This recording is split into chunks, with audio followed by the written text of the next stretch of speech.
Приветствую, друзья! Сегодня День Конституции в стране с антиконституционной диктатурой. Террористическая антиконституционная диктатура, которая узурпировала государственную власть в Украине, апеллирует к Конституции тогда, когда это выгодно только ей. В остальных случаях этот фашистский режим успешно ее забывает и нарушает права и свободы людей, которых он насильно подчинил своей преступной диктатуре. Если прочитать Конституцию Украины и сравнить ее с проводимой псевдогосударством Украдына политикой, то становится понятно, что в Украине сформирована преступная антиконституционная диктатура, не правовое псевдогосударство. Цензура, шовинизм, русофобия, нарушение равноправия, лишение граждан прав и свобод, политические репрессии по политическим, религиозным мотивам, дискриминация языка, избиение и убийство без суда и следствия – это уже давно стало реальной политикой антиконституционной диктатуры Украдыны.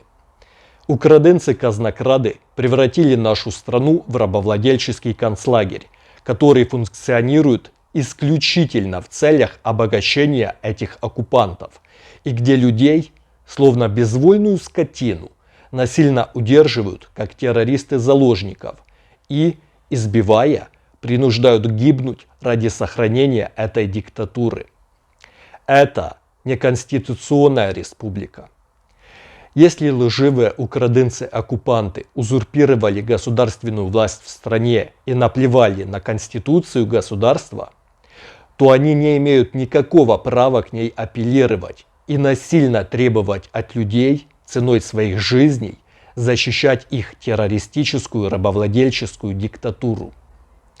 Украдынцы-казнокрады уничтожили конституционное государство и создали террористическую антиконституционную диктатуру. Никто не должен подчиняться их террору и выполнять их преступные приказы.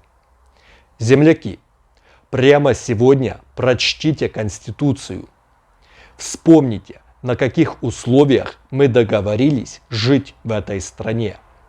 В Конституции ничего не сказано, что оккупационная группа лживых украдынцев-казнокрадов имеет право на законных основаниях грабить страну и лишать народ прав и свобод.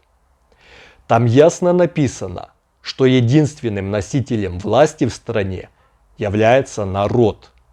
Поэтому эта антиконституционная диктатура лживых казнокрадов и рабовладельцев на прозвище Украдына должна быть ликвидирована. Читайте Конституцию и боритесь с оккупантом, потому что без личной свободы вы только рабы диктатуры.